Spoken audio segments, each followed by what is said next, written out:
नमस्कार प्रेक्षकांनो, मालिकेचा काही जबरदस्त भाग आपल्याला बघायला मिळतोय. आता इकडे अंबिकाला कळलेलं राहतं मंजिरीचे कट कारस्थानं आणि आता अंबिका सरळ जाऊन ते मीराला सांगते. अथर्व बघतो तर काय मंजिरीचं पूर्ण अंग जळायला लागत असतं. अथर्वला जे काय सगळं सत्य राहतं ते सगळं सत्य कळालेलं राहतं. ते कशा प्रकारात होतं, नेमकं काय होतं, संपूर्ण अपडेट जाणून घेऊया. चला तर व्हिडिओला सुरुवात करूया. आता इकडे रात्रीची वेळ राहते. मंजिरी तिच्या बेडरूम मध्ये बसलेली असते. तेव्हा तिथून मागून माया पण येते. आता माया म्हणते मंजिरीला, मॅडम सगळं संपलं, आता सगळं एकदा संपलं, आता आपलं काही देखील एक खरं नाही. आता मीराने पण अथर्वला प्रेमळ मागणी टाकली, आता आपलं काही देखील एक खरं नाही. आता बोरिया बिस्तर बांधून आता मला या घर सोडून तर जावंच लागेल. आता अथर्व पण मीराच्या बोलण्यावरती विश्वास ठेवेल. आता मीरा सांगेल अथर्वला, ही माझी सख्खी बहिणी आणि मग अथर्व मला स्वतःहूनच घराच्या बाहेर हाकलून देईल. त्याच्यापेक्षा मीच आता कपडे बांधते, मी सरळ हे घर सोडून जाते. किती दिवस हे सगळं चालणार आहे? तेव्हा तिथून ती मंजिरी बोलते, बस बस जरा गप्प बस तू, 2 मिनिटं मला विचार करू दे. तेव्हा आता माया पण बोलते, काय विचार करू दे बरं, किती दिवसापासून आपण ही सगळे नाटकं करतोय. मीराला कळालेलं आहे मी तिची सख्खी बहीण नाहीये. आता मीरा हे केव्हा पण अथर्वला सांगू शकते. मीराने जेव्हा हे अथर्वला सांगितलं ना, अथर्व माझ्याबरोबर काय करायचं मी स्वप्नात पण विचार करू शकत नाही.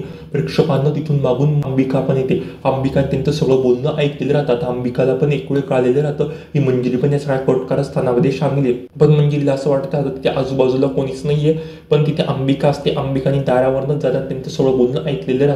आता इकडे मंजिरीला फार असा घाम फुटलेला असतो.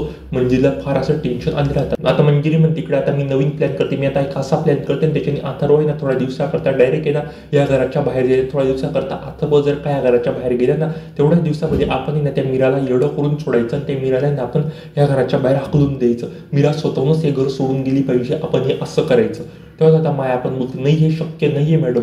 पण प्रेक्षकांना ते सगळं बोलणं अंबिकाने ऐकलं तर अंबिका म्हणते, आई तुम्ही असं कराल असं मला अजिबातच वाटलं नव्हतं. तुम्ही इतके कट कारस्थानी कराल मला असं स्वप्नात देखील मी विचार केला नव्हता. मला वाटलं होतं ही माया कट कारस्थानामध्ये सगळी सामील असू शकते, पण तुम्ही सगळं कराल आई, मला असं अजिबातच वाटलं नव्हतं. आता इकडे ही अंबिका सरळ मीरा पुढे जाईल. मीरा जे काय सरळ सत्य ते सांगते. आता इकडे अंबिका म्हणते मीराला, मीरा तू अजिबातच ना आईंवरती विश्वास ठेवू नको. आई फार कट कारस्थानी, त्यांनी ना खूप मोठा असा प्लॅन केला आहे.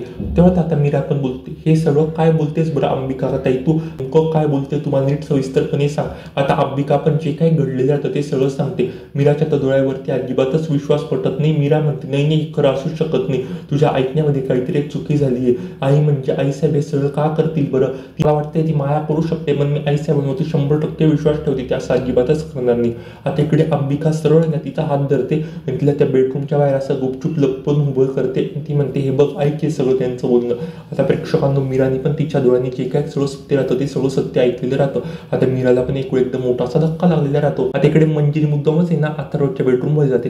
ती म्हणते, एका कंपनीमध्ये काम आहे, तू त्या कंपनीमध्ये जाय, तू जे काही डॉक्युमेंट आहे ते सगळं ती त्या कंपनीमध्ये देऊन एवढं काम करतो आणि त्या कंपनीमध्ये थोडे दिवस तू शिफ्ट हो, असं ती म्हणते. त्याच्याने अथर्वला एक एकदम मोठा धक्का लागतो. अथर्व बोलतो, हे सगळं काय बोलते बरं आईस तू?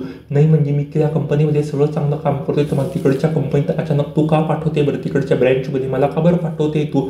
तेव्हा मंजिरी पण बोलते, तिकडची ब्रँच आहे ना आपली काही इतकं चांगलं तिथे काम करत नाही, तू त्यांच्या लोकांवरती लक्ष ठेव, तू तिकडचं काम सांभाळ, मला असं वाटतं. आता अथर्व पण प्रेक्षकांना थोड्या दिवसाकरता तिथे जाणार राहतो आणि मंजिरीला प्रचंड असा आनंद झालेला राहतो. मंजिरीला आता मनात असं वाटत राहतं, आपण ते मीराला अजिबातच सोडायचं नाही, आता आपण मीराला डायरेक्टच संपवून टाकायचं. आता एकदाचा अथर्व इथून गेला ना, मला मीराला मारणं पण आता सोपं जाईल. एक वेळ अथर्व इथून गेल्यावर मी अंबिकाला पण काही करून या घराच्या बाहेर काढून टाकेल आणि मीराला मारेल. तेव्हा मला फार कमी वेळ मिळाला होता मागच्या वेळेस, मीरा गेली नाही, आता ह्यावेळेस मला खूप सारा वेळ मिळेल आणि मला मीराला मारणं सोपं जाईल. याच विचारवरती मंजिरी अशी पडलेली राहते.